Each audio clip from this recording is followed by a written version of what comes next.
सुंदर ते ध्यान उदे विटे वरी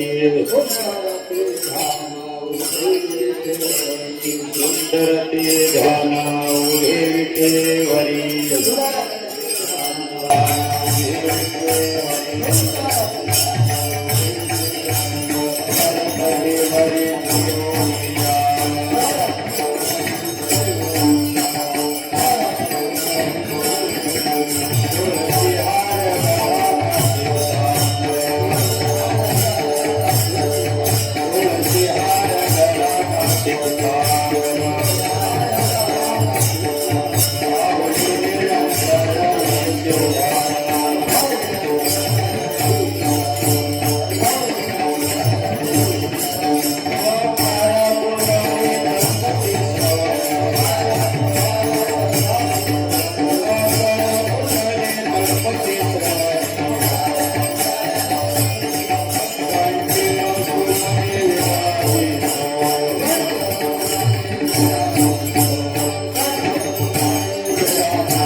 हरी हरी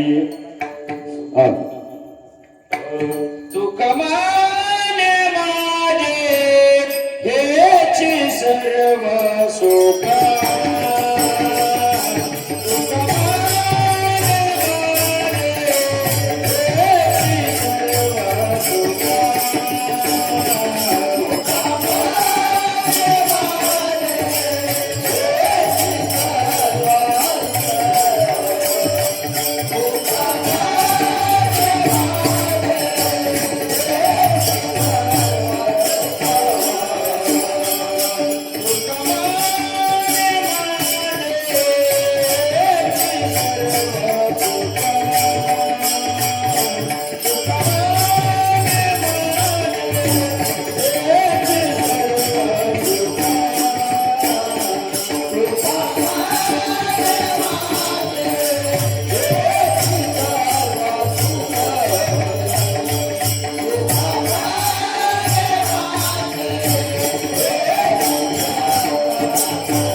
हरि हरि राम कृष्ण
रूप पाहता लोचनी शोक झाले हो साजनी तू हा विठ्ठला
Hey!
हरी हरी देवताई सा करे उपकार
उपकार देवा तायचा करी उपकार देहाचा विसर पाडी माझ तरीच हा जीव सुख पावे माझा तरीच हा जीव सुख पावे माझा बरे केशी राजा कळवले ठाव देई चित्ता राखे पायापाशी ठाव देई चित्ता राखे पायापाशी सकळ वृत्तीशी अखंडिता आस भय चिंता लाज काम क्रोध आस भय चिंता लाज काम क्रोध थोडा वास मंद यांचा मागणे ते कहीची आहे आता मागणे ते कहीची आहे आता नाम मुखी संत संगली तुका म्हणे नको वर पंग देवा तुका म्हणे नको वर पंग देवा घे माझी सेवा भाव सुद्ध तरीच हा जीव सुख पावे माझा तरीच हा जीव सुख पावे माझा केशी राजा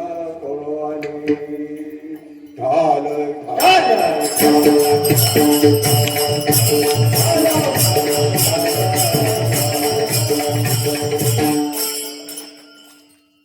आज या ठिकाणी प्रस्तुत प्राप्त प्रसंगी या सप्ताहाच्या निमित्तानं गेले 6 दिवस म्हणजे आजच्या सकट आजचा मला वाटतं 6वा दिवस आहे म्हणजे गेले 5 दिवस अखंड या ठिकाणी हरिनाम जागर चालू आहे आणि नामस्मरण कीर्तन चालू आहे आणि या 5 दिवसामध्ये जे काही आपल्या सर्व संत मंडळीकडून भक्त मंडळीकडून साधक मंडळीकडून जी काही भगवंताची सेवा झालेली आहे कोणाचे श्रवण झालेले असेल कोणाची गायनाची झालेली असेल कोणाची चिंतनाची नामस्मरणाची सेवा ज्या त्यापर्यंत आपापल्या हातून सेवा प्रत्येकाच्या ठिकाणी झालेली आहे आणि ज्यावेळी आपण भगवंताची एक सप्ताह सेवा करतो आणि मग सप्ताहाच्या शेवटच्या दिवशी केलेल्या सेवेचं फळ आपल्याला काहीतरी मिळावं म्हणून आपण काहीतरी भगवंताकडे शेवटच्या दिवशी जागराच्या दिवशी भगवंताकडे मागणी आपण मागत असतो आणि म्हणून संप्रदायाच्या नियमाप्रमाणे या ठिकाणी आज जागराचा दिवस शेवटचा दिवस कालाचा दिवस आहे म्हणून प्रस्तुत कीर्तन रूपी सेवेसाठी घेतलेला भंग जगद्गुरु जगवंद्य सदैव वैकुंठवासी महाराजांचे शिरोमणी तुकाराम महाराजांचा 6 चरणाचा मागणीपर आणि करुणापर असे 2 प्रकरणे या भागामध्ये येतात हा सेवेसाठी आपण घेतलेला आहे त्या ठिकाणी सेवेला प्रारंभ करण्यासाठी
प्रथम नमतो श्री चरण संतांच्या त्यांच्या कृपाला अनेकतेचा विस्तारू बाबाजी सर्वदास तुका महायोग पेटे तटे भेमरत्तम वरम पुंडरी काय दातो मंडळी समागत दृष्टांतमानंद कंदम परब्रह्मलिंगम भजे जयाचे केली आचरण सकळ विद्येचे होय हरिवंदेचे मधुर श्री चरण श्री सद्गुरूंचे नमस्कार होणे आता ओम नमो ज्ञानेश्वरा करुणा करा दयाळा तुमचा अनुग्रहानाद लोपावन दानो चराचरी मी कळा कुसरी काही जनेने बोलतो वचनी अति भाविकेशी गुरु ब्रह्मा गुरु विष्णू गुरुदेव महेश्वरा गुरु साक्षात परब्रह्म तस्मै श्री गुरुर्मा ब्रह्मानंदम परम सुखदम केवल ज्ञानमूर्तिं नंदातीतं वेन सदृशं तत्त्वमस्यादिलक्षणम् एकं नित्यं निर्मलमचलं सर्वदेव साक्षीभूतं भावातीतं त्रिगुणितं सद्गुरुं नमामि देवा ताईचा करी उपकार देहाचा विसर पाडी माझा वास्तविक या ठिकाणी आज कीर्तन सेवेसाठी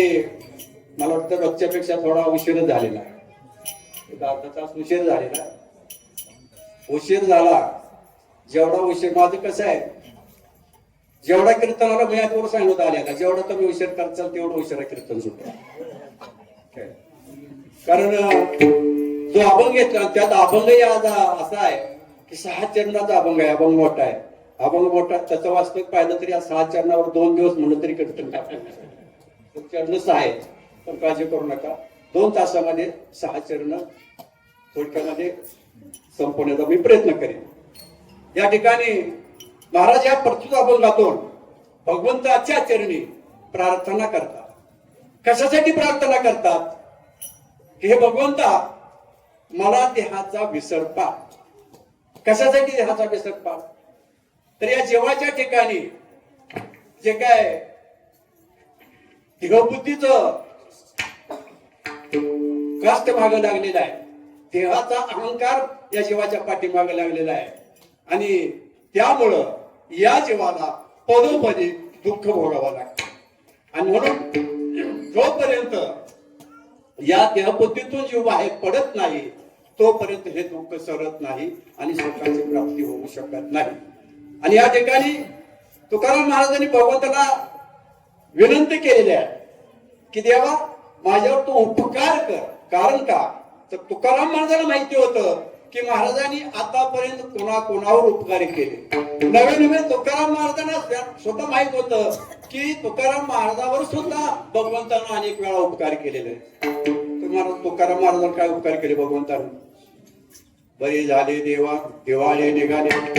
तुकाराम महाराजांच्या दृष्टीने उपकारच आहे बरं. बाईल मेली पुतणी मारली भगवंतानं उपकारच केला म्हणले तुकाराम महाराज. दरिद्री अवस्था प्राप्त झाली उपकारच केला. दुष्काळ पडला उपकारच केला. एवढे उपकार केलेत माझ्यावर आणि इतर जे भक्त आहेत त्यांच्यावर सुद्धा भगवंताने उपकार केलेले. सर्वात जास्त जर भगवंतानं कोणावर उपकार केले असतील तर पांडवावर सर्वात जास्त उपकार केले. अर्जुनाची घोडी धुतली अनंते संकटे घोडले निवारली. त्यात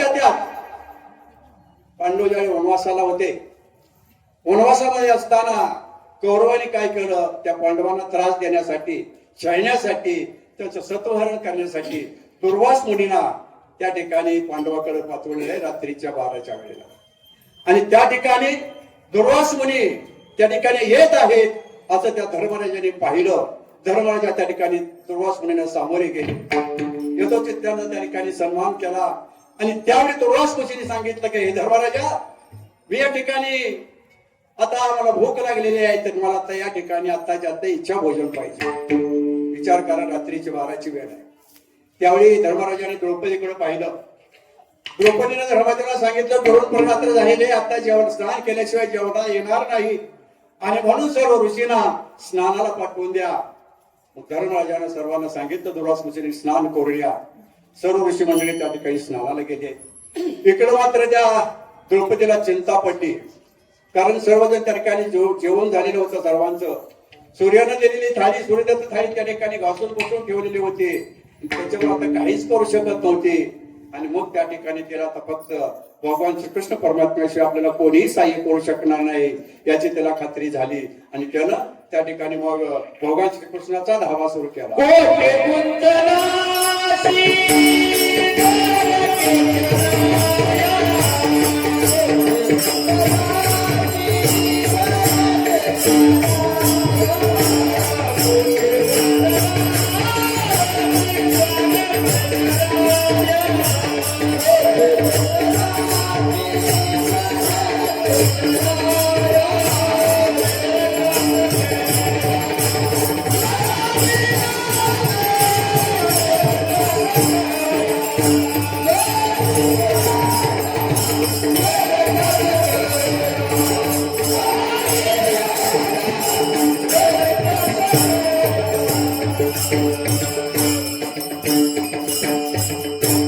उठे तलाशी द्वारकेच्या राया वेळ का सगळ्या लावेला कृष्णा धावले लवकरी संकट पडले भारी हरी आमचा काय वारी आले विघ्न वारी दोन प्रहर रात्र आले ऋषेश्वर भोजन मागती सत्वर कैसा पूर्व विचार भगवंताची आळवणी बिनवणी त्या ठिकाणी द्रौपदी करू लागलेली आहे.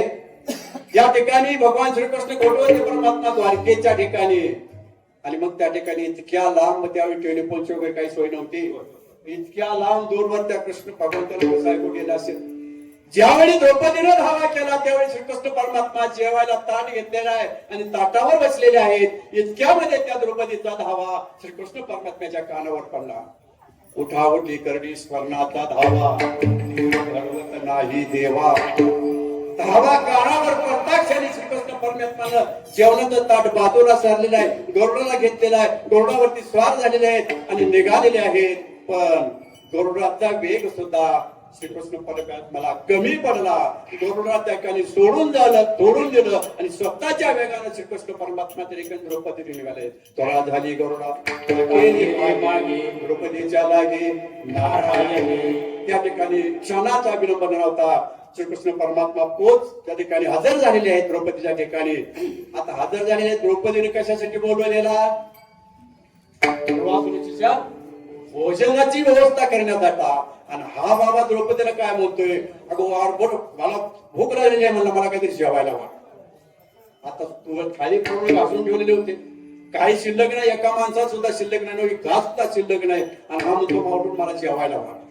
ते म्हणते आता थाळी घासून म्हणजे सगळं जेवण आपण ठेवलेलं आहे, आता काही घास सुद्धा शिल्लक नाही, तुला कुठलं जेव काढू. आता भगवंत परमात्मा तो सृष्टीचा मालक अनंत कोटी ब्रह्मांड नाही काय. त्याला एक भाजीचं पान त्या ठिकाणी निर्माण करणं काय अवघड आहे का? हा तेव्हा मला त्या थाळीला काय दिसतंय म्हणजे पान चिटकले ते म्हणजे भाजीचं पान आण म्हणजे तिकडे एकच तेच मी खातो. मग ते भाजीचं पान त्या थाळीतलं घेतलं आणि भगवान श्रीकृष्ण परमात्म्यानं ते पान प्राशन केलं. काय देवा घरी न मिळे आणि पान भगवंतानं भाजीचं प्राशन केलं आणि भीष्म तृप्तीची ढेकत दिली. इकडं परिणाम काय झाला? दुर्वास ऋषी आणि त्यांचे काय जे सर्व शिष्य होते त्यांचं त्या ठिकाणी म्हणजे उपकार भगवंतानं द्रौपदीवर केला, पांडवावर केला. बरीचशे देखानवल या प्रभूचे अत्यंत प्रेम भक्ताचे सारथ्य परमार्थाचे करीतो असे बायको पाठीशी घातला आपण पुढा राहिला. म्हणजे पांडवावर किती उपकार केले, अनेकांवर केले. अडळपदी बाळ बसविला ध्रुव तुझा सागरो उपमन्या. अडळपदीला ध्रुव बाळाला उपकार केला. कोणाच्या स्वतःचा सागर. असे कितीतरी भक्तावर उपकार, ते भक्तच होते त्यांच्यावर उपकार करणं भगवंताचं कर्तव्य आहे. पण ज्याने भगवंताशी अखंड वैमनस्य केलं, वैरत्व पत्करलं अशा शत्रूवर सुद्धा भगवंताला उपकार केलेले. म्हणजे उपकार्यावर उपकार करणं हे साठलोट आहे, त्यात काय विशेष नाही. पण उपकार्यावर सुद्धा उपकार करणं हे खरा उपकार. आणि मग असे कोण उपकार करतात? अख्ख्या जन्मामध्ये त्या अजामिळाने कधी भगवंताचं नाव घेतलं नव्हतं. अजामिळांचा मरणाशी आला तो स्मरला नाही तो प्राण जाते वेळी म्हणे नारायण त्यासाठी विमान पुत्र स्नेह शोक करी अजामिळा तो जवळी कृपाळू जवळी उभा अनाथाच्या नाटे घाताला विमाने नेला.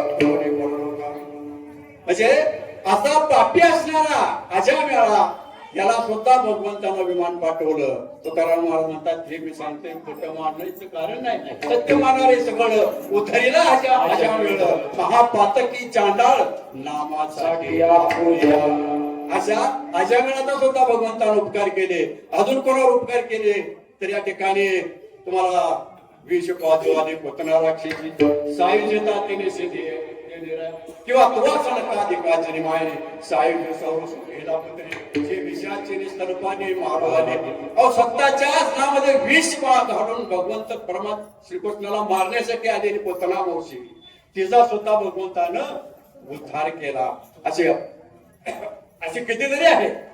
मग असा अपकार्यावर देखील उपकार करणारा ऐशा अपकार्या तुझा उपकारू अपात्री ही परी तू दारू दान मागून दारू म्हणते करू झालाशी म्हणायचं.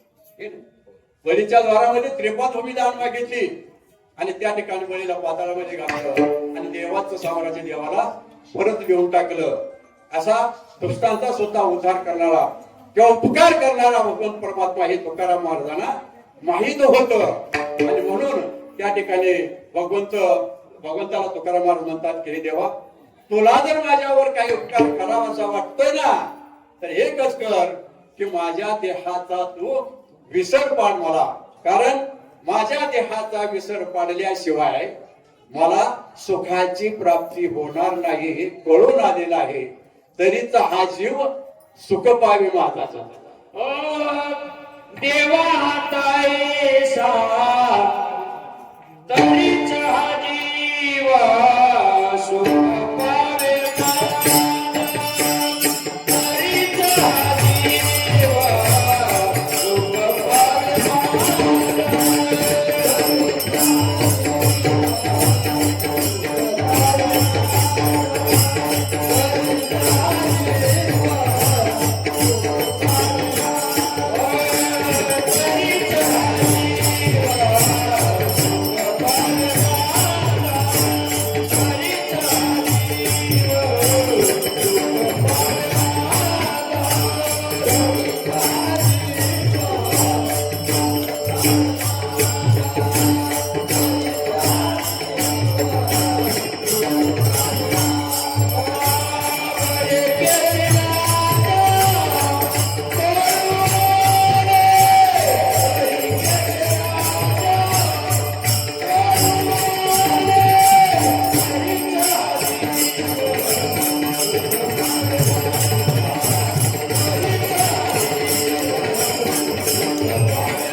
महाराज या ठिकाणी म्हणतात की हे देवा, तो जर मला देहाचा विसर पाडला तरच माझ्या जीवाला सुखाची प्राप्ती होईल.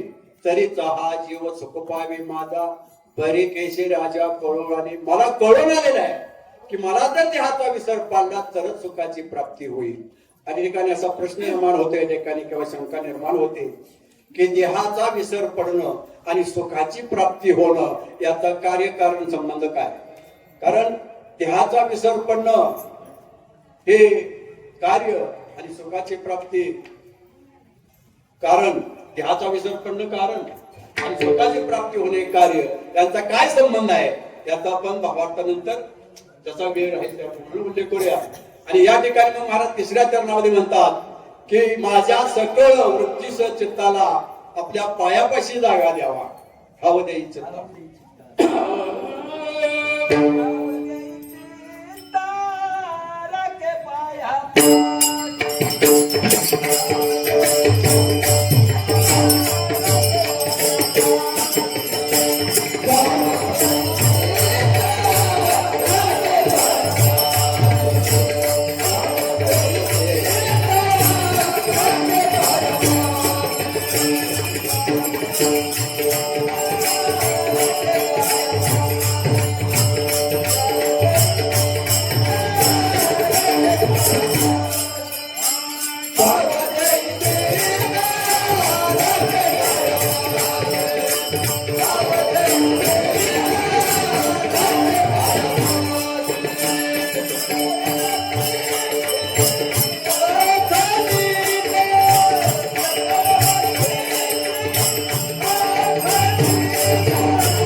चरणामध्ये ठाव देई चिंता राखे पायापाशी.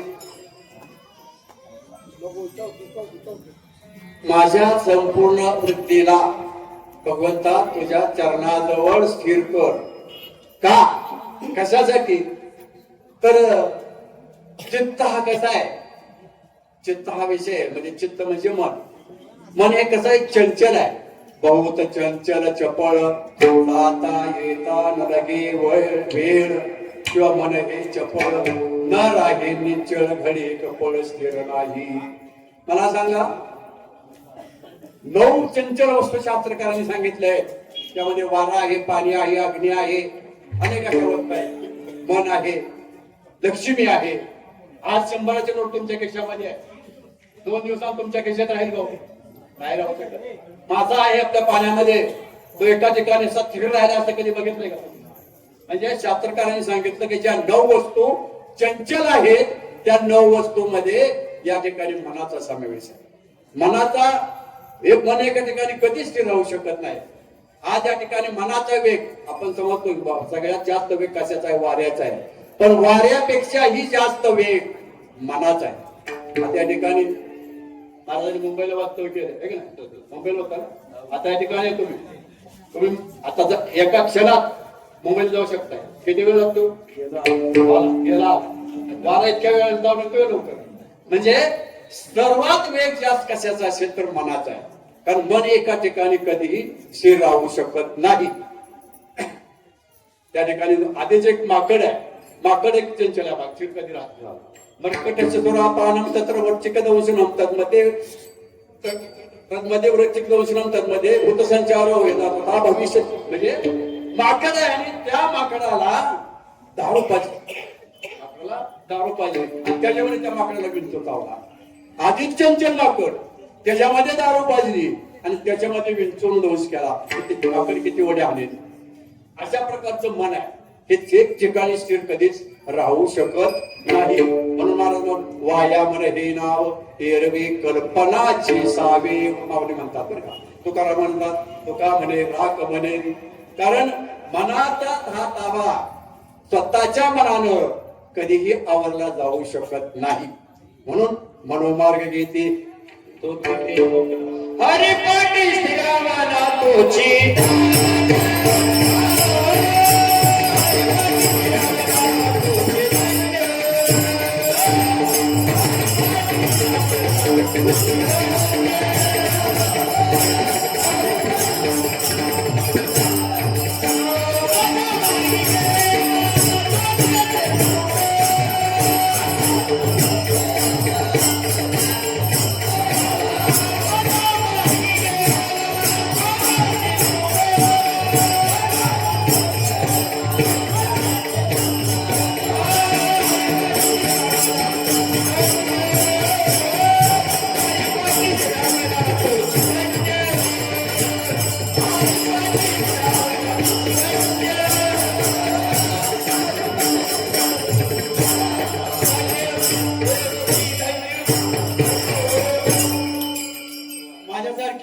पंढरपूरला गेले.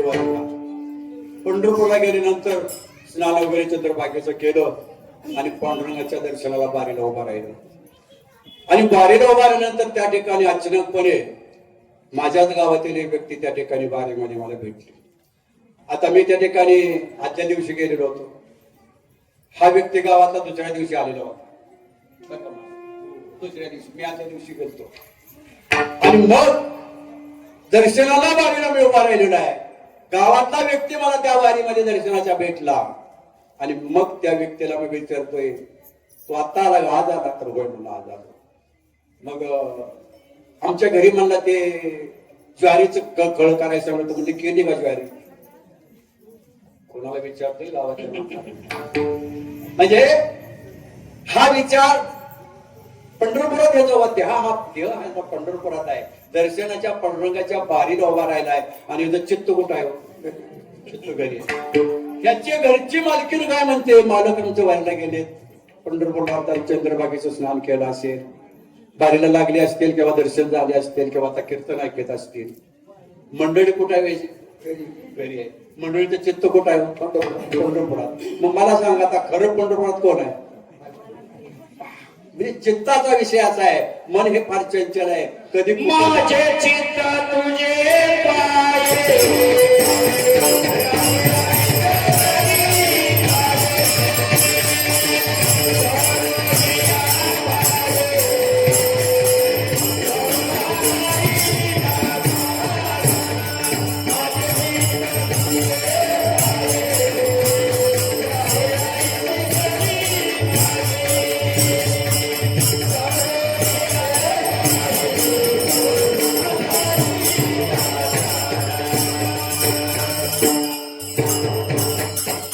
माझे चित्त तुझे पाहिजे राही ऐसे करे काही का?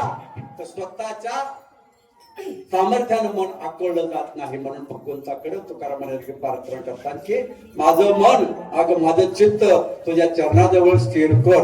एखादा म्हणेल की बाबा चित्त स्थिर काय झालं तर काय होईल, काय नुकसान होईल? तर चंचल मन हे आहे दुःखाला कारण आणि स्थिर मन आहे मोक्षाला कारण. मन यो मनुष्यानाम कारण मंद मोक्ष यो. चंचल मन दुःखाला कारण आहे, स्थिर मन मोक्षाला कारण आहे. आणि म्हणून परमार्थामध्ये, भक्तीमध्ये किंवा नामचिंतनामध्ये आपण नामस्मरण प्रत्येकाचा अनुभव असेल बघा. नामचिंतनाला आपण बसतो तर या ठिकाणी मन कधीही एकाग्र राहू शकत नाही. अहो साधी पूजा करत असलो तरी मन एकाग्र राहू शकत नाही. आपण एखादा ग्रंथ वाचत असलो तरी सुद्धा मन एकाग्र राहू शकत नाही.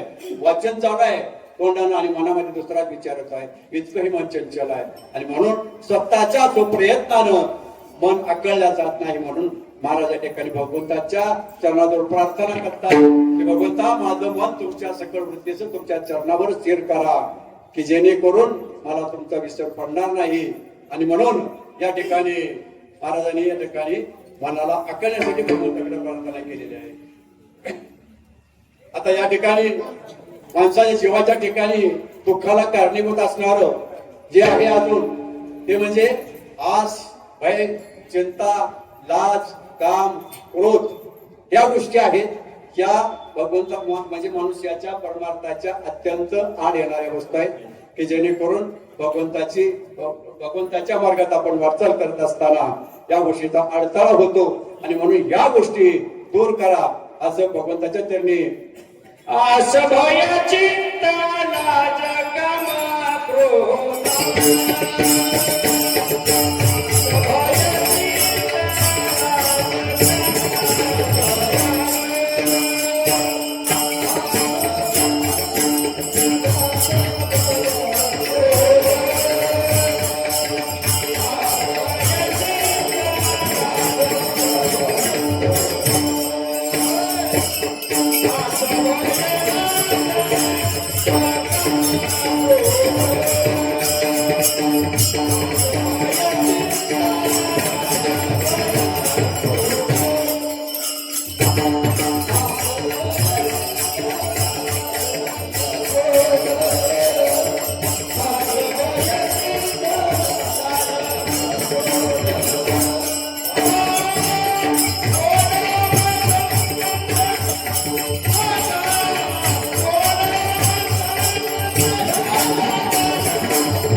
भय चिंता लाज काम क्रोध तोडावा संबंध यांचा माझा.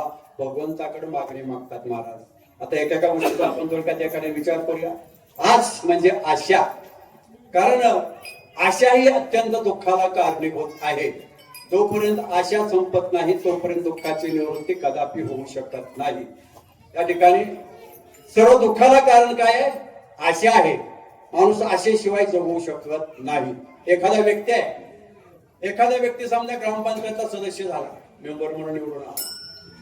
मेंबर झाल्यानंतर त्याला वाटतं मी सरपंच कधी होईल. सरपंच झाला, परत त्याला वाटतं मी झडपीचा सदस्य कधी होईल. झडपी सदस्य झाला, त्याला वाटतंय मी आता झेडपीचा अध्यक्ष कधी होईल, झेडपीचाही अध्यक्ष झाला.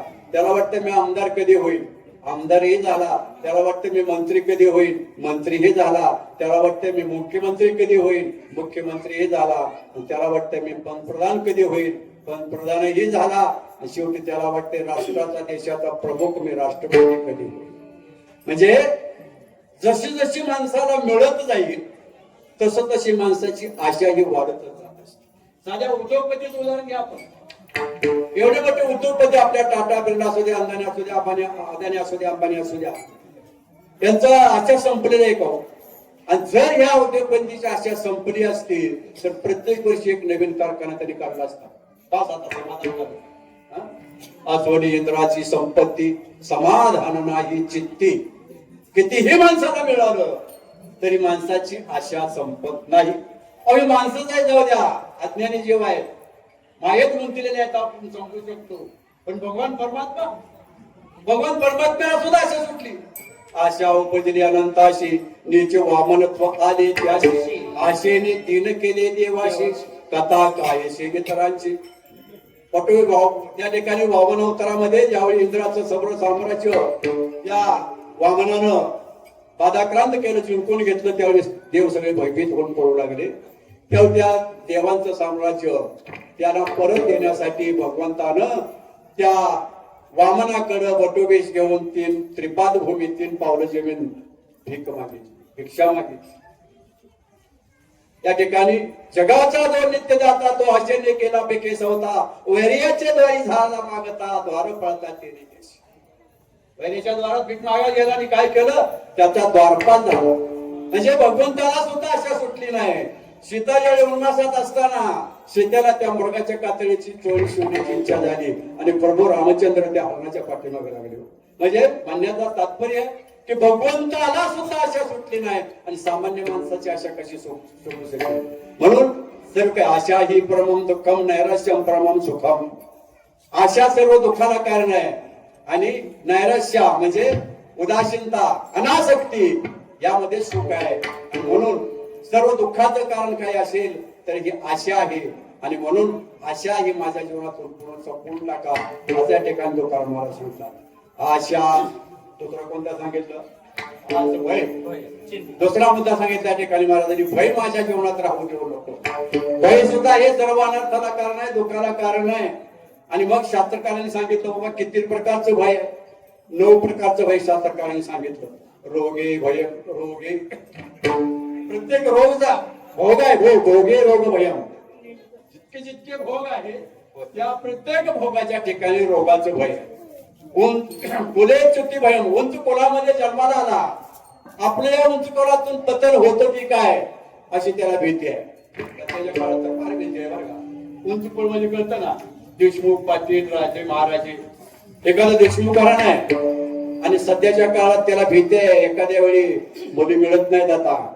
आणि एखाद्या वेळी आपला जर मुलगा आंतरजातीय विवाह करून जर मुली घरात आणली तर आपल्या कुळाचं पतन झाल्याशिवाय राहणार नाही. उंच कुळ असलं तर आपल्या उंच कुळाचं कधी पतन होईल याची भीती त्याच्या पाठीमागे आहे.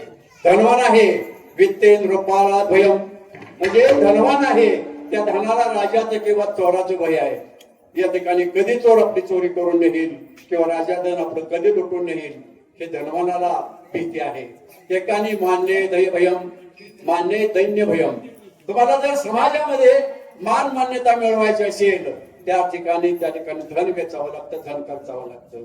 आणि धन खर्च केल्याशिवाय तुम्हाला मान मिळत नाही. आणि शेवटी अशी अवस्था येते की धनही जातं आणि मानही जातं, हाताला काही लागत नाही. 4थी गोष्ट मान्य दैन्य भयम. 5 भले विपू भयम. एखादा बलवान आहे त्या बलवाना सुद्धा भीती आहे की आपल्यापेक्षा वरचढ कोण दुसरा बलवान आहे का. बलवाना सुद्धा दुसऱ्या बलवानाची भीती आहे. एखादं सुंदर रूप आहे, रूपे जरा या भयम, सुंदर रूप आहे आणि त्या रूपाला जर भीती कशाची असेल तर वृद्धावस्थेची भीती आहे. मला सांगा, एखादं 2 वर्षाचं लहान मुलं आहे, ते लहान 2 वर्षाचं बोललं किती दिवस त्या अवस्थेमध्ये राहतो. एखादं लहान मुलं 2 वर्षाचं कोणीही पाहावं, अगदी सुंदर मुलं आहे, उतरून पटकन घ्यावं आणि त्याचा मोका घ्यावा असं वाटतं. बरोबर. तेच बोल जेवढे 80-85 वर्षाचं होतं, नाकातून लाळ गळू लागते, तोंडातून शिंगूड गळू लागतो, डोळ्याला चिपडू लागतात आणि त्यावेळी तोंडावर पूर्ण सुरकुत्या पडलेल्या असतात. तेच मुलं आहे फक्त 2 वर्षाचं 85 वर्षाचं झालंय आणि 85 वर्षाचं झालं नाही अशी अवस्था त्याला ज्यावेळी प्राप्त होते त्यावेळी कोणाला वाटतं का पटकून उतरून घ्यावं त्याचा मोका जातात. म्हणजे या ठिकाणी रूपे जरा या भर म्हणजे रूपाला या ठिकाणी वृद्धावस्थेचं भय आहे. हा झालं 6वं. आणि एकाने 7वं भय आहे शास्त्री वादम भय. एखादा शास्त्रकार आहे त्या ठिकाणी त्याला वादाचं भय आहे. दुसरा शास्त्र म्हणजे वाद घालणारा शास्त्रज्ञ आपल्याला कोणी शास्त्रकार आपल्याला भेटेल का? आपला शास्त्रामध्ये वाद घालून पराजय करू शकेल का? शास्त्रीय वाद भयम. त्या ठिकाणी 8व्या प्रकारचे भय असं आहे की त्या ठिकाणी एखादा शरीर आहे शरीर आपला काया कुटुंब भय शरीराला काळाचं भय आहे. जन्माला येणारा प्रत्येक माणूस या ठिकाणी निश्चितपणे जाणार आहे. मृत्यू हा प्रत्येकाला अनिवार्य आहे. पण प्रत्येकाला मृत्यूचं भय आहे. असा व्यक्ती एखादा सांगा मला की त्याला मृत्यूचं भय नाही. त्याला मृत्यूचं भय नाही. एक मृत्यूचं भय आपण सर्व शेतकरी माणसं मला सांगतो. एखादा आपलं लाईट गेली आपलं मोठेच आपलं काय दुरुस्तीचं काम असेल मोठेच स्टार्टर मधलं काय दुरुस्तीचं काम असेल लाईट गेलेली आहे लोड शेडिंग आहे मध्ये लाईट गेलेली आहे लोड शेडिंग आहे. लाईट गेली म्हणल्यानंतर लाईट येऊ शकत नाही 4 तास रोजच्या नियमाप्रमाणे. मग आता आपल्याला तर काम करायला काय हरकत आहे का? आपल्या कलेक्टरच्या कॉलच्यामध्ये लाईट 4 तास येत तरी सुद्धा हे काय करते माहित आहे का? डेपो मध्ये जायचं ठेचा काय कोणाच तो गाच्याने गाडी करते. म्हणजे याचा अर्थ मरणाची भीती आहे. आणि एखाद्या 8व्या प्रकारचं मी सांगायचं राहून गेलो तपश्चर्या इंद्रियम भयम. तप करणारा एखादा आणि ह्या तपश्चर्या करणारा सुद्धा इंद्रियाचं भय फार मोठं आहे. ही इंद्रिय कधी धोका देतील हे सांगता येत नाही. तुम्हाला दृष्टांत सांगतो. जैमिनी ऋषी आणि व्यास महर्षीचे शिष्य जैमिनी ऋषी त्या ठिकाणी आश्रमामध्ये राहत होते आणि त्या ठिकाणी भागवत लिखाणाचं काम चालू होतं. भागवत लिखाणाचं काम चालू असताना त्या ठिकाणी असा प्रकारे एक शोक आला की त्याचा अर्थ मी तुम्हाला सांगतो की अज्ञानी माणसाला इंद्रिय निश्चितपणे धोका देतीलच यात नवल नाही. पण ज्ञानी माणसाला सुद्धा इंद्रिय कधी धोका देतील हे सांगता येऊ शकत नाही. असं या ठिकाणी व्यासाने त्या ठिकाणी एक श्लोक घातला. त्यावेळी जैमिनीला शंका आली. जैमिनी म्हणले हे काय मला योग्य वाटत नाही. कारण इंद्रिय अज्ञानी लोकांना धोका देतील हे मान्य आहे म्हणले. पण ज्ञानी लोकांना इंद्रिय कसे काय धोका देऊ शकतात म्हणजे ते ज्ञानी आहे ना. ठीक आहे म्हणले नंतर विचार करू म्हणले आपण याच्यावर. एक 4 दिवस गेले आणि व्यासाने त्या जैमिनीने सांगितलं मी जरा बाहेर जाऊन येतो म्हणले. तोपर्यंत आश्रमामध्ये थांब. व्यास मुनी त्या ठिकाणी आश्रमातून बाहेर निघून गेलेले आहेत. गेल्यानंतर दुसऱ्या दिवशी त्या ठिकाणी चिमचिम अशा प्रकारचा पाऊस चालू झालेला आहे.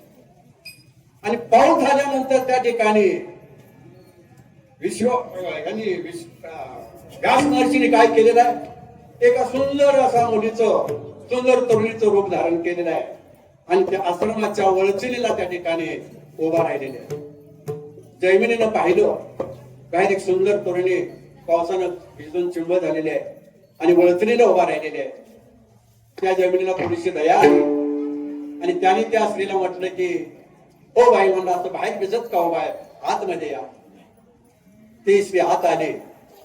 आत आल्यानंतर त्याने त्या ठिकाणी विचारपूस चालू केली. तुम्ही कोण कुठले काय कशासाठी आला या वनामध्ये. त्यांनी सांगितलं मी गंधर्व कन्या आहे आणि माझ्या मनाजोगा पती मिळावा म्हणून मी या ठिकाणी तपश्चर्या करण्यासाठी आलेले आहे.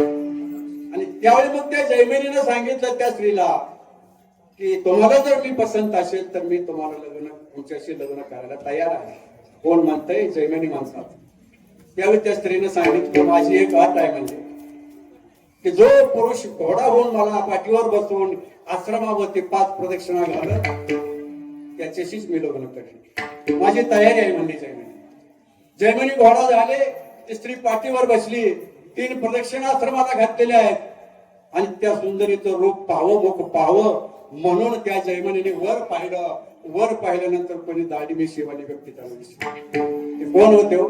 महर्षी व्यास होते.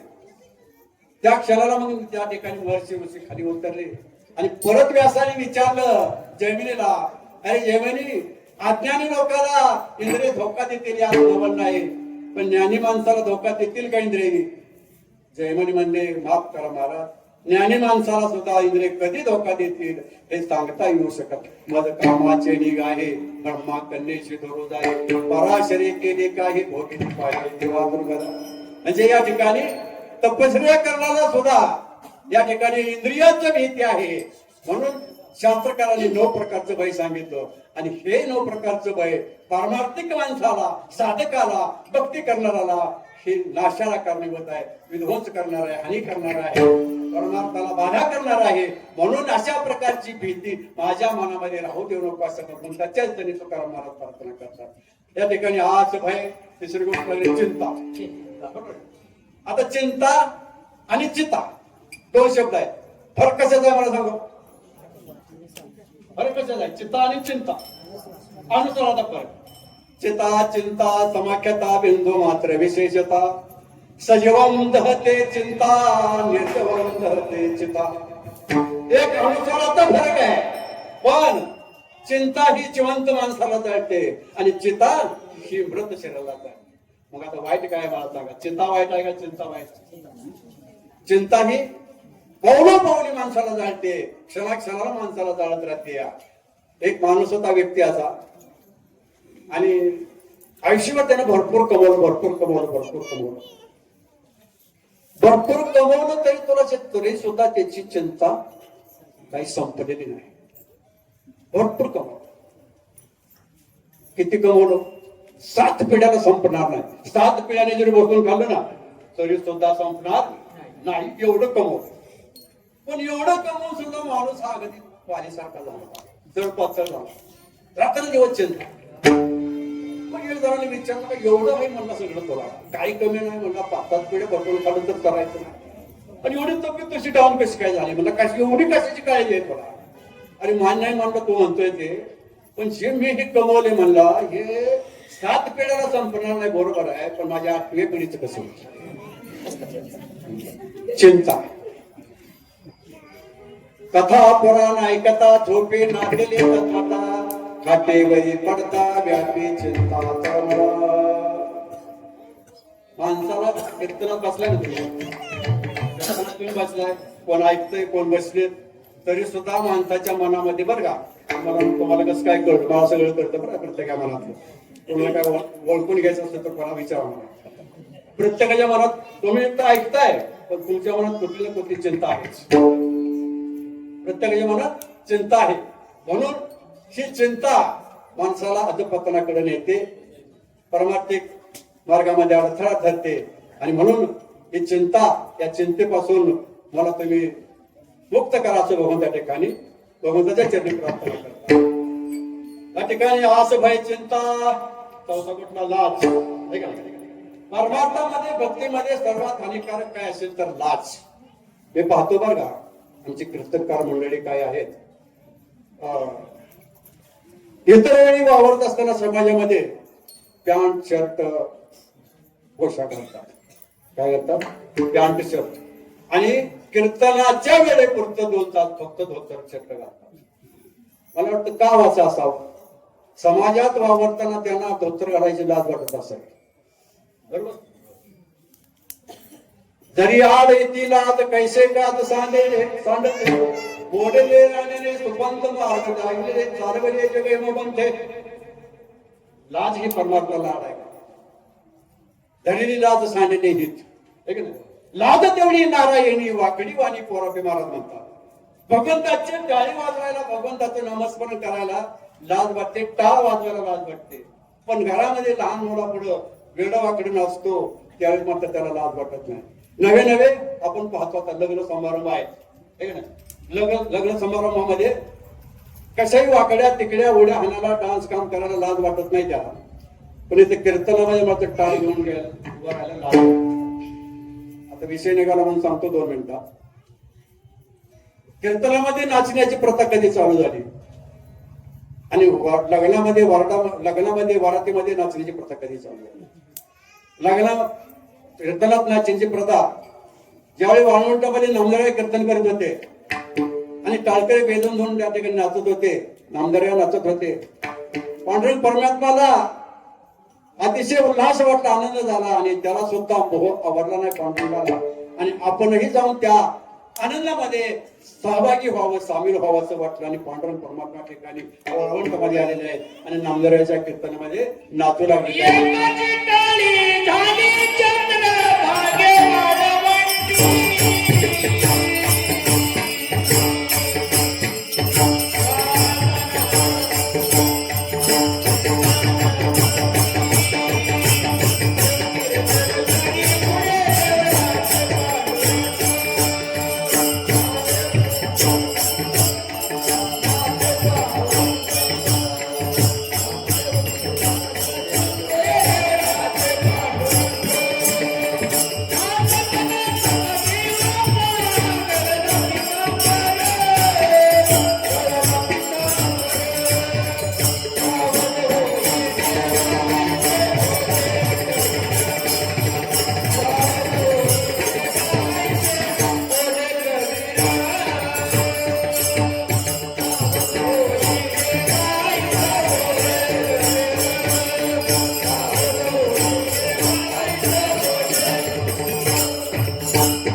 त्या ठिकाणी नामदार्या नाचत असताना पांडुरंग परमात्मा ठिकाणी आलेले आहेत. पांडुरंग परमात्मा सुद्धा त्या ठिकाणी नाचू लागलेले आहेत. नाचता नाचता पांडुरंगाचा शेला कमरेचा कधी गळून पडला हे पांडुरंगाला सुद्धा त्या ठिकाणी समजले नाही, सुचलं नाही, आठवणीत राहिले नाही.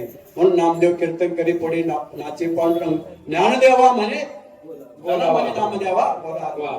त्यावेळीपासून कीर्तनामध्ये नाचण्याची प्रथा चालू झाली.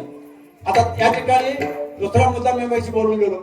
वरातीमध्ये नाचण्याची प्रथा कधी चालू झाली तेव्हा सुद्धा शास्त्र आहे बरं का, जबाबदारीने मी बोलतोय. या ठिकाणी भगवान शंकराचं लग्न पार्वतीशी ठरलं. पार्वती म्हणजे पर्वताची कन्या. पूर्वीच्या काळी वडिलाच्या नावावरून मुलींची नावं ठेवली जात होती बरं. पर्वताची कन्या म्हणून पार्वती, जनकाची कन्या म्हणून जानकी. मग पार्वतीचं आणि महादेवाचं लग्न ठरलं आणि मग महादेवानं वरात काढलं लागणार. वरात त्या ठिकाणी कमी दिसायला लागलं. महादेव म्हणलं नंदीला, अरे नंदी म्हणले महादेव वरात फारच कमी दिसते म्हणले, वरात काहीतरी वाढवलं पाहिजे म्हणले. वराड वाढवलं पाहिजे म्हणल्यानंतर मग नंदी म्हणले आता काहीतरी करून वराड वाढवलं पाहिजे. नंदी कुठे गेले? मुसन वाट्यामध्ये गेले. बरोबर, तुमच्या गावाला आहे का? एखाद्या गावाला रामाचं मंदिर असेल किंवा नसेल, एखाद्या गावाला कृष्णाचं मंदिर असेल किंवा नसेल, एखाद्या गावाला माऊलीचं मंदिर असेल किंवा नसेल, एखाद्या गावाला दत्ताचं मंदिर असेल किंवा नसेल, एखाद्या गावाला पांडुरंगाचं मंदिर असेल किंवा नसेल, एखाद्या गावाला मसनवाटा असेल किंवा असेलच. गाव तेथे मुसलवाटा हा ठरलेला आहे. म्हणजे का सांगण्याचा माझा हेतू एकच आहे की प्रत्येकानं जाणून ठेवावे, एक ना एक दिवस आपल्याला त्या मुसलमाट्यामध्ये जावं लागणार आहे. आणि म्हणून त्या ठिकाणी नंदी त्या मुसलमाट्यामध्ये गेलेले आहेत. आणि त्या ठिकाणी मग मुसलमाट्यामध्ये काय ठेवू? भूते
त्या ठिकाणी भोत्याने वेताळ्यांना घेऊन आले. महादेवाचं लग्न झालं. त्या ठिकाणी महादेवाचं लग्नाच्या टायमाला त्या वरातीमध्ये भोताने वेताळे त्या ठिकाणी त्यांनी नाचायचं काम केलं. मग मला सांगा आता लग्नामध्ये कोण नाचतात ते तुम्हीच ठरवा, मी सांगत नाही. याला इतिहास आहे, याच्यावरून ठरवा लग्नामध्ये नाचणारी कोण आहे. मग या ठिकाणी लाज लाज हा विषय चालतो आपल्याला. लाज तर या ठिकाणी कीर्तनकारांना सुद्धा हा पोशाख घालण्यासाठी लाज वाटते. कोणाला शिक्षणाचा अहंकार असेल, कोणाला कशाचा अहंकार असेल, कोणाला कशाचा अहंकार असेल. मला सांगा लाज तेवढी नारायणी वाकडी वाणी पोरापे. मला बराच वेळा अनुभव आला बरं का. आमच्या ठिकाणी छोटासा आश्रम आहे मठाश्रम. जवळजवळ तुमच्या माहितीने सांगतो 15 वर्ष कार्य चालू आहे. आतापर्यंत जवळजवळ 1000 लोकांना माळा घालण्याचं काम झालेलं आहे. आणि ज्यावेळी विशेष करून महिला मंडळ बरं का, महिला मंडळ ज्यावेळी माळ घालतो आम्ही काय म्हणतात महिला माहित आहे का, महाराज बारकी माळ नाही का म्हणतात, लहान माळ्याची. पोरी सुद्धा म्हणते बरं का, लहान माळ्याची माळ आहे. काय घेतो आता असं म्हणण्याचा त्यांचा हेतू काय असावा. लाज वाटते ना माळ घालायची. मोठ्या माणीची लाज घालायला माळ घालायला लाज वाटते है ना. मी या ठिकाणी काही माणसाला शिक्षणाचं सुद्धा म्हणजे एवढं शिकलोय आणि मी धोतर कसं घालू माणसाला लाज वाटवायचं. तर अशा ठिकाणी तुम्हाला माहिती नसेल, आपल्या सर्वांचा कोणाचा परिचय नाही तरी माझं स्वतःच सांगतो. मी 1984 सालचा एम.कॉम आहे. आपल्या सांगोला सूतगिरणीमध्ये मी 1984 ते 1998 अकाउंटंट म्हणून नोकरी केली. आणि एवढं माझं शिक्षण असून सुद्धा 24 तास माझा हा पोशाख असतो. मला त्याची कशीही लाज वाटत नाही. का धरलेली लाज चांगलेले हित. म्हणून भगवंताच्या कार्यासाठी जन जन लाज धरली त्याचा हित कधी होऊ शकणार नाही. म्हणून आज भय चिंता लाज काम क्रोध लाज काम आणि शेवटचा विषय काम होतो. आता मगाशी मी सांगून गेलो की मध कामाचे निगाहे ब्रह्मा कन्येशी धरू जाय पराशे देखलेले काय भोगिनी पाये देवा दुर्गदा. या काम आणि क्रोधानं अनेकांची वाट लावलेली. मध कामाचे निगाहे मी सांगून गेलो असे इंद्रचंद्र को क्या क्या भाई सबको मालूम है जी. इंद्र पडली भगे चंद्र झाला का नारद चकला भजना शाळा भजनाचा चाळा ठीक नाही. नारदू नायके माझे गोष्टी त्याशी जन्मदे पुत्रासाठी माझी सावळ शकी काही ऐसा बळी सृष्टी आवडली असावी. अहो नारदासारखा ब्रह्मचारी माणूस सुद्धा हा काम विषय जिंकू शकला नाही. ब्रह्मदेव हा ईश्वराचा असणारा अवतारी पुरुष पण त्याला सुद्धा हा काम विषय जिंकू शकला नाही. म्हणून हा काम विषय अतिशय हानिकारक आहे. आणि म्हणून क्रोधासवे झाली भेटी तोंडावरती नरक लोटी माणसाचा क्रोध निर्माण झाला तर नको त्या मुखानं नको बोलायला ते माणूस बोलतो, अपशब्द बोलतो, शिव्या देतो, घाणघाण शिव्या देतो. म्हणून तोंडानं अपशब्द बोलणं हा तोंडातून नरक लोटल्यासारखा आहे. तोंडानं नेहमी म्हणजे शुभ बोलावं, चांगलं बोलावं. कशासाठी काय येतोय ज्यावेळी आपल्या मुखातून आपण शुभ बोलतो, चांगलं बोलतो त्यावेळी आपल्या ठिकाणी वाचा सिद्धी आपल्याला होत असते, वाचा शुद्ध होत असते. आणि ज्यावेळी आपल्या तोंडातून अशुभ शब्द बोलले जातात त्यावेळी आपली वाचा ही अशुद्ध बनली जाते. आणि म्हणून परमार्थिक माणसानं किंवा साधकाने तोंडामध्ये अपशब्द कधीही येऊ देता कामा नाही. पण काय काय महाभाग मी पाहिलेले आहेत आमच्या संप्रदायामध्ये सुद्धा बरं का. गळ्यात माळ आहे 50 वर्षाची पण एक शब्द ही बिगर शिवेचा जात नाही असे पण महाभाग आहे. असं ज्याचं कर्म त्याच्या संग आपल्याला त्याच्याचं गेलेलं नाही. म्हणून आस भय चिंता लाज काम क्रोध थोडा संबंध यांचा माझा त्याच्या चरणी प्रार्थना करतात.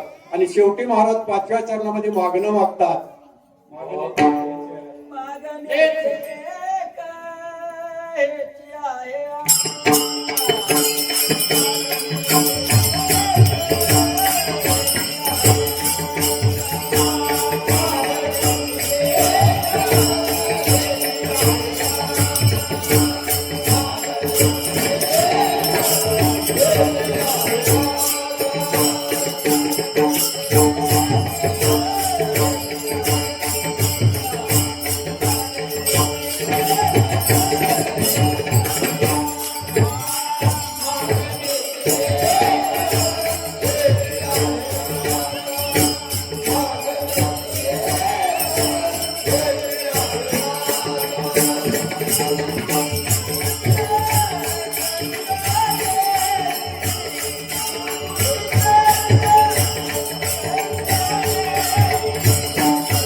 महाराज या ठिकाणी पाचव्या चरणामध्ये सांगतात मागणे ते कहेची आहे आता नाममुखी संत संग देई.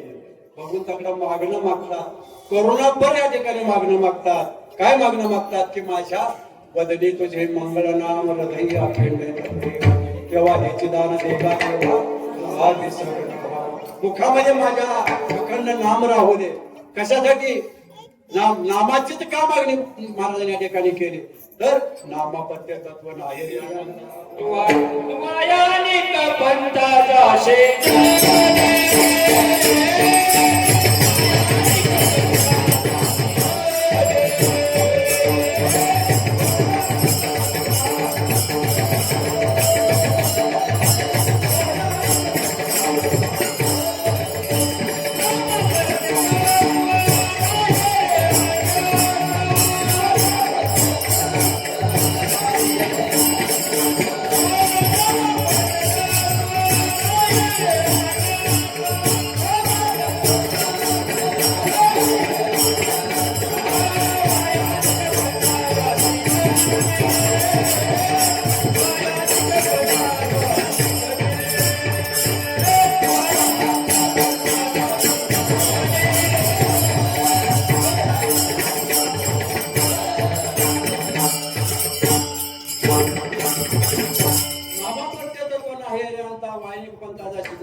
नामाशिवाय दुसरं साधन नाही. का नाही?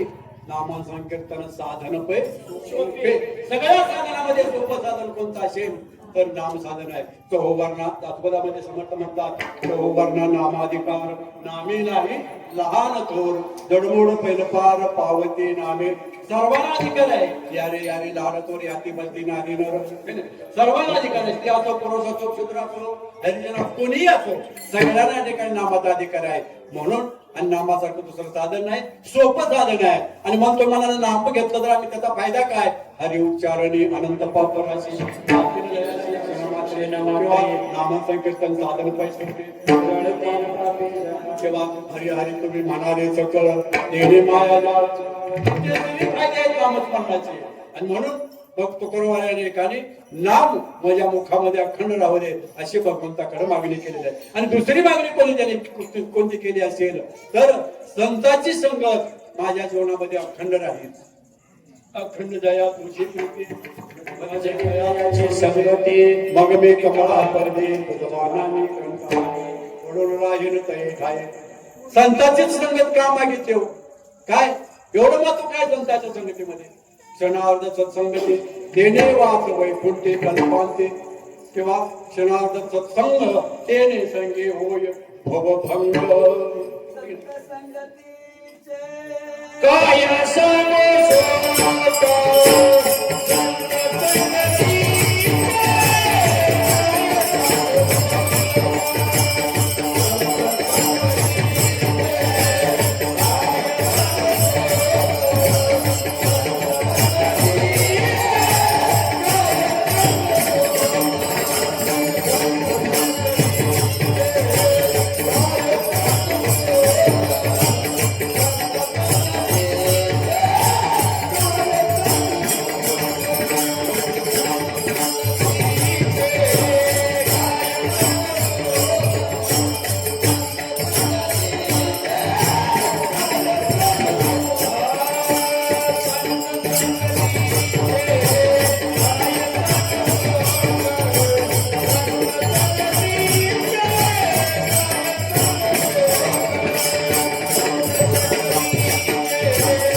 संत संगतीचं महात्म्य एक थोडं छोटं दृष्टांत मला सांगतो. नारद महर्षी ठिकाणी भगवान विष्णूकडे गेले आणि भगवान विष्णूला त्यांनी संत संगतीचं महात्म्य विचारलं. संतांच्या संगतीचं काय महात्म्य मला सांगा. त्यावेळी भगवान विष्णूने नारदाला सांगितलं की पृथ्वी तलावर जा, त्या एका कुंभावरती सरडा आहे, त्या सरड्याला तो महत्व संत संगतीचं विचार. नारद मुनी या भूतलावरती आलेले आहेत. कुंभावरती सरडा पाहिला आणि सरडा पाहिल्या क्षणी त्या सरड्यानं प्राण सोडून दिला. नारदाचं दर्शन झाल्याबरोबर त्या सरड्यानं प्राण सोडून दिला. नारद मुनी त्या ठिकाणी विष्णूकडे गेले. अहो तुम्ही सरड्याकडे मला पाठवलं, पण माझे त्याचे दृष्टादृष्ट झाल्याबरोबर त्यानं प्राण सोडला. ठीक आहे म्हणले. आता त्या ठिकाणी एका झाडावरती आंब्याच्या पोपट बसलेल्या म्हणले अमक्या ठिकाणी. त्या ठिकाणी तो जा आणि त्या पोपटाला संत संगतीचं महत्व विचार. नारद महर्षी त्या पोपटाकडे आलेले आहेत आणि त्या पोपटाला विचारतात संत संगतीचं महत्व. तेव्हा त्या पोपटाच्या आणि नारदाची दृष्टादृष्ट झाली, तर त्या पोपटाने सुद्धा प्राण सोडला आणि परत नारद महर्षी विष्णूकडे गेले. अहो त्या पोपटाची सुद्धा तशीच अवस्था झाली म्हणजे पोपट सुद्धा मरून पडला. ठीक आहे म्हणले. आता तो असं कर, कामुकामुक राजा आहे, त्या राजाला नुकताच मुलगा झालेला आहे आणि त्या राजाच्या दरबारामध्ये जा आणि त्या लहान मुलाला तो संत संगतीचं महात्म्य विचार. काय सांगतोय देवा म्हणजे. त्या सरड्याला कोण वाली नव्हता, पोपटाला कोण वाली नव्हता आणि आता तो राजाच्या मुलाला मला विचारायला सांगतोय. आणि राजाच्या मुलाचं तसं झालं तर मला परत येऊ देतील का म्हणजे फाशीच म्हणला डायरेक्ट. म्हणजे विष्णूने सांगितलं तसं काय होत नाही म्हणजे माझ्यावर तू विश्वास ठेव. ते काय मला तुझ्यावर विश्वास ठेवतो.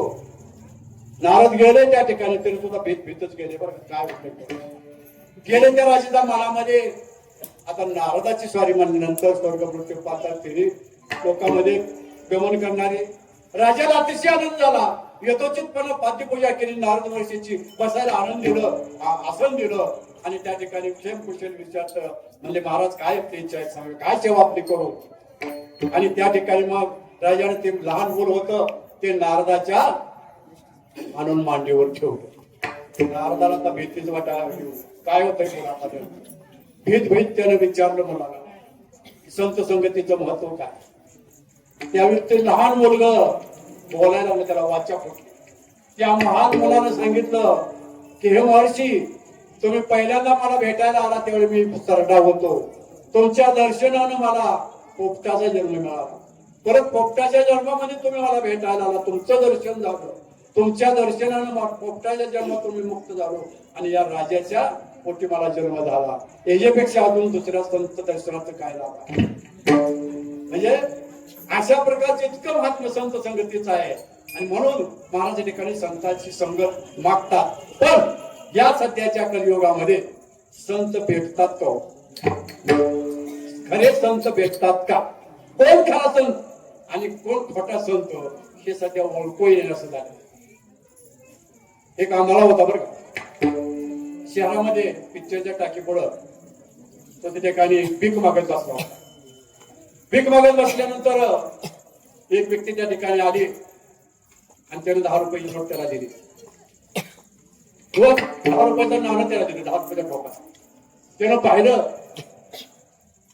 परत बोलवलं त्या माणसाला. अहो म्हणले ते पूर्ण नाणं उघडलेलं आहे म्हणले, ते चालत नाही म्हणले, दुसरं द्या. अरे म्हणले तुला दिसत नाही म्हणले ना. ना म्हणजे मी बदली हात म्हणला मी बदली आला नाही. रोज या ठिकाणी दुसरा आंधळा असतो, त्याने विचार रोज दुसरा आंधळा असतो, आज तू कसं काय येतो? नाही म्हणला मी आज बदली आला नाही. कारण रोजचा आंधळा या ठिकाणी, तू रोजचा कुठे गेला म्हणले? रोजचा आंधळा म्हणजे पिक्चर बघायला गेला. तू कसं काही ओळखलं? मी आंधळा नाही म्हणते, मला दिसतंय म्हणते. मला सांगा आता, रोज आंधळा बसणारा तो पिक्चर बघायला गेला, त्याच्या बदली बसणारा आंधळ्याचं सोंग घेतलंय, मग तो सुद्धा त्याला सगळं दिसतंय, मग खरा आंधळा ओळखता येतंय का? तसं समाजामध्ये सध्या खरा संत कोण हे ओळखणं महाकठीण झालं. तुकाराम महाराज एक आपण का बघा, जेथे कीर्तन करावे तेथे अन्न सेवावे.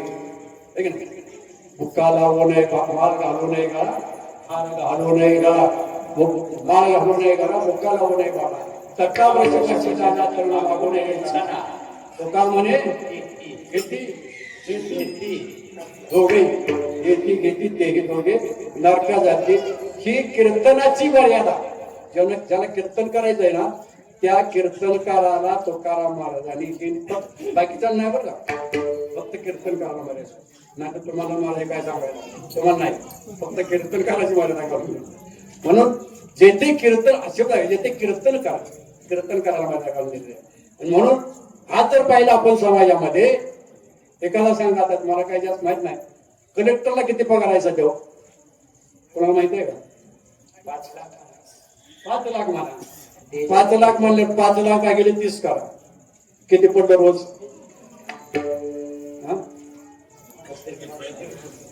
किती पडलं रोज? 15,000 रोज पडलं ना, रोज 15,000. पण किती तासाला? 8 तासाला 15,000. तासाला किती पडले? 2,000. बरोबर. कलेक्टरला पगार एका तासाला 2,000. IAS अधिकारी, त्याला किती शिक्षण घ्यावं लागते, किती परीक्षा द्याव्या लागतात, एवढं सगळं करून तासाला पगार 2,000. आणि आमच्या हरिभक्त परायणाला 1.5 तास कीर्तन करायला 50,000. 50 काय 50,000चे आहेत ना? 70-80 आहे का नाही? मग आता मला सांगा, 1.5 तासाला जर 50,000 आमच्यासारखा कीर्तनकार घेत असेल तर त्याला संत म्हणता येईल का? ऐसे कैसे झाले भोंदू कर्म करून म्हणते साधू. अशा म्हणजे संतांचा पोशाख घातला म्हणून संत होऊ शकत नाही. अशाला ना फक्त आपण भोंदू संत म्हणू शकतो, खरे संत होऊ शकत नाही. म्हणून मग कुठल्या संताची संगत तुकोबरायाने मागितली? आत्मज्ञानाचे चौकडी संताचे माझ्या कोकणी येते दृष्टी पुढे आवडी. आत्मज्ञान संपन्न संत आहेत, त्याची संत जाता हे तर विठ्ठल काही ताना टोना नामस्मरणा वाचवली. अरे नामस्मरणाशिवाय ज्याला दुसरं काहीच घेत नाही, सुचत नाही, फक्त नामाशिवाय, त्यांना खरं संत म्हणावं. भक्त ऐसे दाना जे देही उदाहरण गेल्या आशापास निवारण विशेष त्यांचा दादा नारायण नावडे क्षण धन किंवा सोने रुपयामा मृतके समान मानिक पाषाण घडे जैसे. अरे ह्याला संत म्हणा. आणि अशा संताची संगत तो परायण मागितली. आणि अशा संताची जर संगत मागली तर संत दर्शन हा लाभ. एवढं संतांच्या संगतीमध्ये महात्म्य आहे. आणि म्हणून मागणे ते ह्याची आहे नाममुखी संत संगत येईल तरच त्या जीवाचं कल्याण होऊ शकतं. अशा संतांची भेट झाली तर पण सहजासहजी अशा संतांची भेट होणं महादुष्कळ आहे. चंद्रामृत सुखे सेवेल असता जाता रवी धरवेल बाह्य ज्ञाना सागर धरवेल तर त्या साधूची भेट होईल का? सहजासहजी संतांची भेट होऊ शकत नाही, दुर्लभ अत्यंत आहे. आणि म्हणून अशा दुर्लभ संतांची भेट होते, भेट होऊ शकत नाही. म्हणून भगवंताच्या कृपेनं अशा संतांची भेट होते. म्हणून भगवंताकडे या ठिकाणी तुकोबराय प्रार्थना करतात की मला संतांची संगत किंवा संतांची भेट तुम्ही घालून द्या. हे 5वं चरण झालं. आणि शेवटच्या चरणामध्ये म्हणतात की महाराज म्हणतात की माझी काय आजपर्यंत जी सेवा झालेली आहे ती सेवा माझी वरपांगी आहे, खरी सेवा माझी नाही, मी तुझा दास खरा नाही, असं जो या ठिकाणी म्हणतात शेवटच्या चरण. मने नको वरपांगी तुका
सेवा घ्या, ही माझी सेवा भाव शुद्ध, माझी जी सेवा आहे, माझी जी भक्ती आहे वरपंगी आहे असं तुकाराम महाराज म्हणतात. वास्तविक पाहता तुकोबारायांची वरपंग सेवा होती का हो? दिनदिनी हाची दांडा गोविंदाची पवाडी केव्हा तुका म्हणे आम्ही झालो लागोने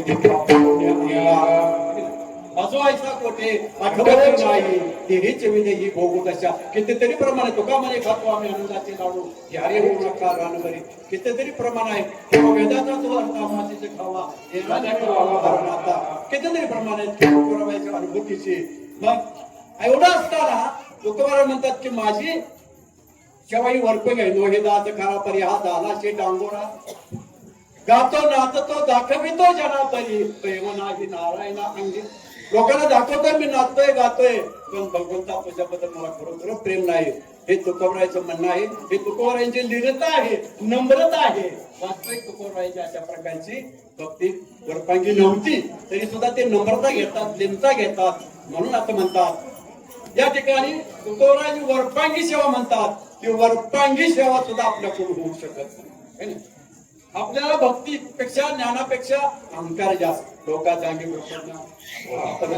भाषा किंवा भक्त म्हणविता वाटे अति अवघड करणे करता बोल बोलता वाटे सोपे करणे प्रमाणात असे. म्हणून आपली जी सेवा आहे ती वरपांगी आहे.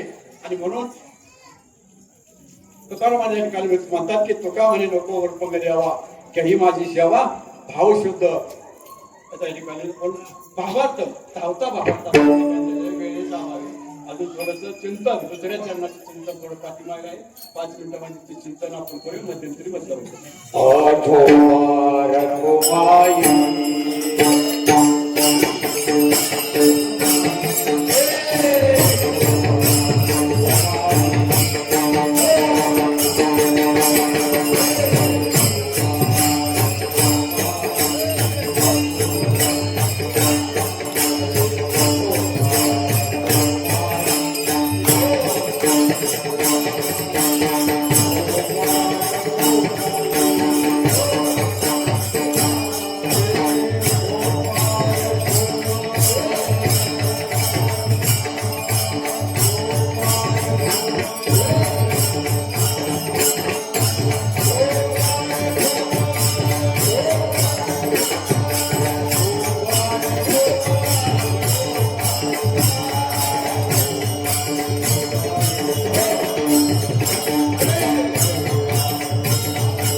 करी उपकार देहाचा विसर पाडी मला तरीचा हा जीव सुख पावे मागा.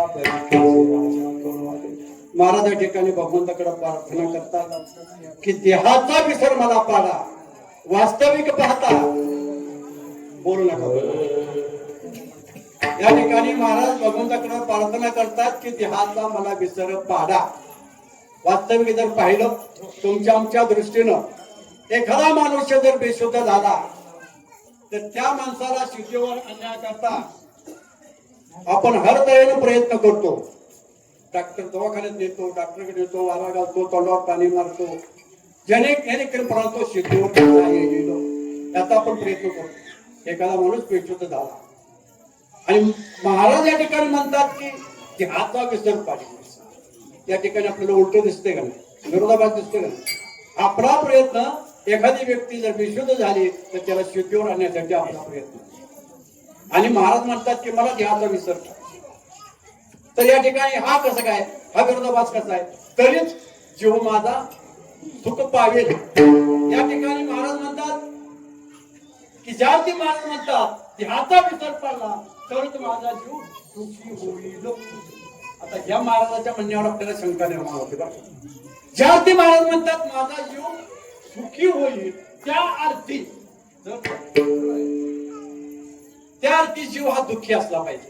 बरोबर, जीव दुःखी असला पाहिजे म्हणून महाराज म्हणतात की जीव माझा सुख पावेल. बरोबर आहे. शंकर असतात पण सर्व शास्त्रकार सर्व संतांचे जर प्रमाण पाहिले आपण तर जीव कसा आहे हो? जीव हा ब्रह्माचा अंश आहे. अंशी ब्रह्म आहे आणि त्या ब्रह्माचा अंश हा जीव आहे. मग ब्रह्म कसा आहे हो? सुखी आहे का दुःखी आहे? सर्व सुखाचे. सर्व सुखाचे आधार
सर्व सुखाचे आगर म्हणे नर हरी सोनार.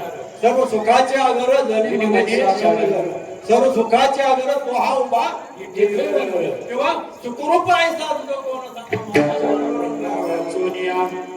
म्हणजे भगवान पांडुरंग परमात्मा हा सुखी आहे आणि भगवान पांडुरंग परमात्म्याचा भगवंताचाच अंश हा जीव असल्यामुळं तो सुद्धा सुखीच आहे.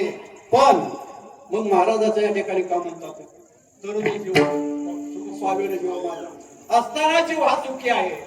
आणि महाराज एक म्हणतात की जर माझा देहाचा विसर पाडला तरच माझा जीव सुखी होईल. मग सुखी असणारा जीव दुःखी कशामुळे झाला?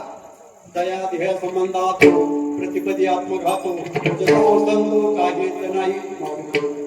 या दुःखरूप देहानं त्या सुखरूप जीवानं दुःखरूप देहाची संगत केली आणि म्हणून जीवाला पदोपदी दुःख या ठिकाणी भोगावं लागतं. प्रत्येक क्षणाला दुःख भोगावं लागते. कशामुळं? तर असताना जीव सुखरूप आहे पण या सुखरूप जीवानं दुःखरूप जीवाची संगत केली, सहवास केला म्हणून या जीवाला दुःख भोगावं लागते. मग शरीराच्या ठिकाणी किती दुःख आहे हो? हा देह नाशिवंत, हा देह नाशिवंत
शिवंत मळमूत्राचा बांधा वरी चर्म घातले रे क्रमी कीटकांचा सांधा रौरव दुर्गंधी रे अमृतेचा बांधा स्मरे त्या हरिहरा शरण जाई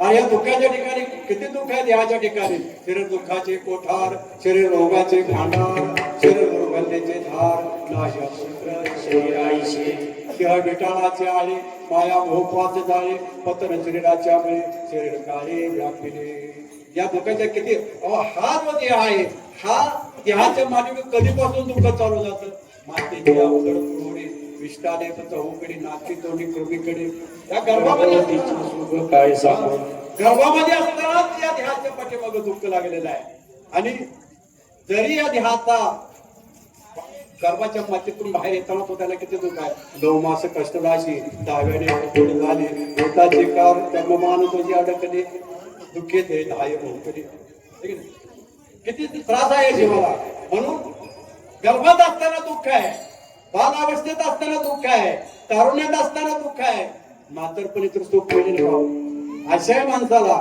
म्हातारपणी तर सुख मिळेल पण म्हातारपणी सुख आहे का अजिबात नाही म्हणून हा देह असतानाच विटाळाचा पुतळा विटाळाचाच पुतळा विटाळी जन्म तो कैसानी शुद्ध झाला सांगतो हे ना जन्मताच हा विटाळाचा पुतळा येणारा सुख कशा प्रकारे कुठलं सुख येणाऱ्या देहाला म्हणून सुखरूप असणाऱ्या देहानं या दुःखरूप असणाऱ्या सुखरूप असणाऱ्या जीवानं या दुःखरूप असणाऱ्या देहाची संगत केली म्हणून या जीवाला दुःख भोगावं लागतं वास्तविक पाहता जीवाचा आणि देहाचा काहीही संबंध नाही देखे पुढला चेवजे तरी आपला माता घ्यायचे तरी सांगे कान दाटेचे धनुर्धरा एक बाई होती आणि त्यानं गर्भपात करून एक मूठ पेटीमध्ये घातलं आणि रेल्वेनं प्रवासाला निघाली एक स्टेशन आलं त्या ठिकाणी पेटी तिने तशीच ठेवली आणि खाली उतरून निघून गेली ती पेटी चोराच्या ताब्यात पडली पोलिसांनी त्या चोराला धरलं पेटी उघडून पाहिली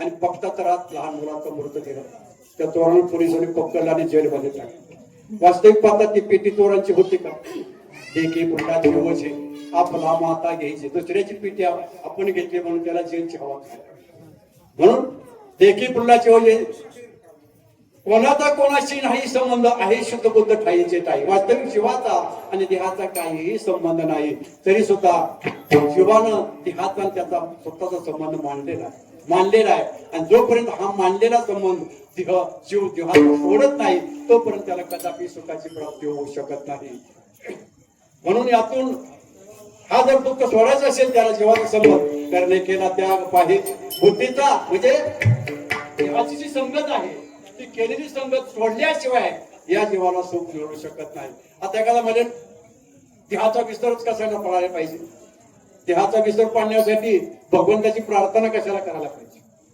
देहाचा विसर जर पाडायचा म्हटलं तर भगवंताची प्रार्थना कशाला करायला पाहिजे अनेक गोष्टी आहेत देहाचा विसर पाडायला पाहे प्रत्यक्ष विराधो हे मदिरा किंवा तुका म्हणे मध्ये सांडवे लंगोटे मध्य घेतल्यानंतर देहाचा विसर पडतो किंवा आपण जेव्हा एखाद्या वेळी आपलं ऑपरेशन करायचं असेल डॉक्टर आपल्याला कोरोना पाडून इंजेक्शन देतात त्यावेळी देहाचा विसर पडतो बोलल्या शिणाने देहाचा आटव बंतऱ्याने भाव पादक म्हणजे अशी कितीतरी द्रव्य आहेत पादक द्रव्य की देहाचा विसर पाडतात पण खऱ्या अर्थानं त्याला विसर म्हणता येत नाही का तर त्या द्रव्याचा जे काही अंश आहेत ते उतरल्यानंतर तो सावध होतो मग विसर म्हणजे काय अनादिकालापासून या जीवन जे काय हे देह तादात्म्य घेतलेलं आहे मी म्हणजेच देह ही भावना करून घेतलेली आहे ही करून घेतलेली भावना सोडून देणं याला खरं देह म्हणजे देहाचा विसर पडणार आता वैसा कोठे आठवतची नाही देहीच विजयी देहामध्ये आपण नसल्यासारखं वागणं याला खऱ्या अर्थानं देहाचा विसर म्हटलेला आहे आणि हा विसर भगवंताच्या चरणाजवळ भगवंताच्या चरणाजवळ तुकारावांनी प्रार्थना केली की मला देहाचा विसर पाड तरीच माझा जीव हा सुखी होईल एखाद्या भगवंताची प्रार्थना कशाला करायला पाहिजे आम्ही अनेक तीर्थयात्रा करू तप करू यज्ञयाग करू त्यानं आमचा देहाचा विसर पडेल महाराज म्हणतात अशानेही उलटा अहंकार वाढत जातो अभिमान वाढत जातो करुणी तप वाढविला वाटेल ते धन वाटेल ते धन केली अहंकार एखाद्याला जर धन वाटलं तर त्याला मी किती दान केलं अहंकार होतो. यज्ञ यागे सर्वभोग आडीती यज्ञ यागे स्वर्गभोग आड येती करिता तपे काम क्रोध खवळते करिता तीर्थाटने अहंकाराची प्राप्ती हो. यज्ञ करा अहंकार वाढतोय तप करा अहंकार वाढतोय. आणि ज्ञानियांच्या घरी चौदविता देव ते अनुभव पाटील की मला म्हणते एखाद्या मी ज्ञानाच्या घरी देव पाहायला गेलो पण त्या ठिकाणी ज्ञानाच्या घरी सुद्धा मला देव पाहायला मिळाला नाही. का तर ज्ञानाला त्या ज्ञानाचा भयंकर अहंकार निर्माण झाला म्हणून त्याच्या ठिकाणी सुद्धा देव नाही. आणि म्हणून जोपर्यंत आपल्याला देहाचा विसर पडत नाही तोपर्यंत आपल्याला सुखाची प्राप्ती कधी होऊ शकत नाही. आणि म्हणून भगवंताच्या चरणाकडे तुकोबारायांनी प्रार्थना केलेली आहे की मला ध्याचा विसर पाडा तरच मला सुखाची प्राप्ती होईल. टाइम कीर्तनाचं हो झालेलं आहे. तर झालेली देवा आता ऐसा करा उपकार देहाचा विसर पाडी माझं तरी साहसी सुख पाय माझा तरी केशराच्या ठेवलं ठाव देई चित्ता राखे पाया पाशा चक्रवर्तीशी अखंड काही चिंता लाज काम करतो मागणे ते कधीची आहे आता भक्ती नाम संत संग देई तो का म्हणे नको वर तू मध्ये वागे ही माझी सेवा भाव शुद्ध. या ठिकाणी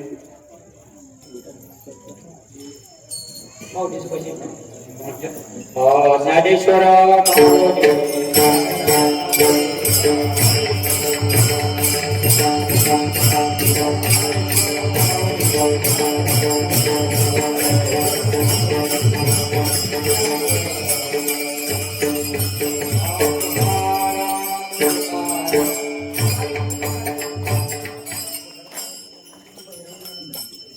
तुकाराम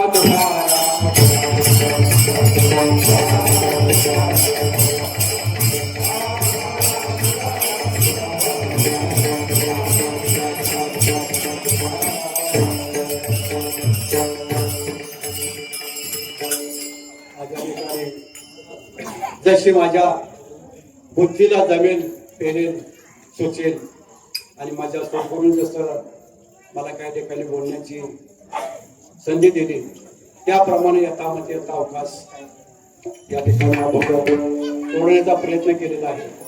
जे काही बरोबर असेल ते घेण्याचा प्रयत्न करा जे चुकीचं वाटत असेल ते या ठिकाणी सोडून जावा.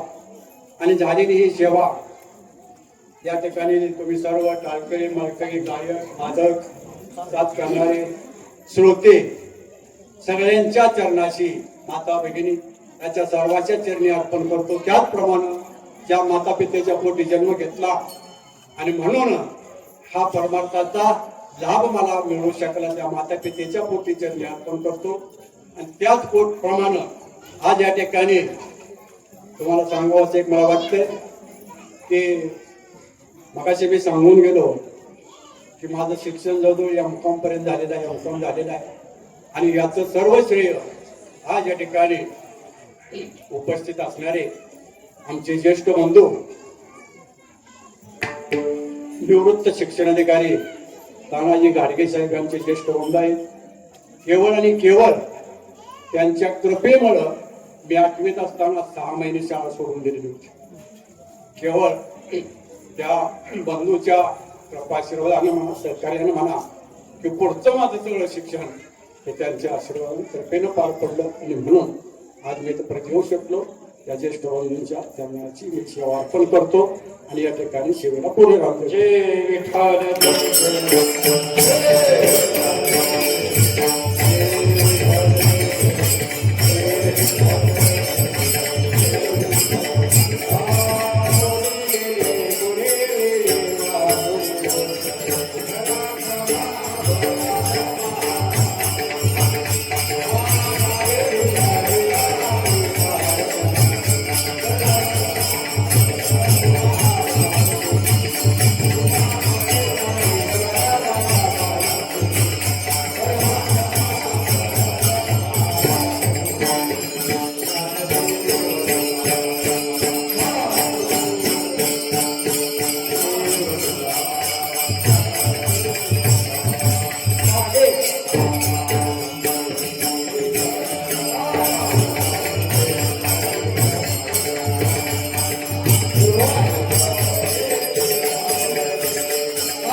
राजसा मध्या विष्णुदासा भाविकाशी महामाने दयासा विकल्याण जगन्नाथ पांडुरंगा महाने एक तुझ्या हे देशेंद्री पाही पांडुरंगा या संताशी निर्वी हेच मत दे या तुझे काय तुका मनेला मावळा नको मदते पायी संताजिया या संताशी निर्वी हेच मत दे या तुझे काय ज्ञानदेव तुका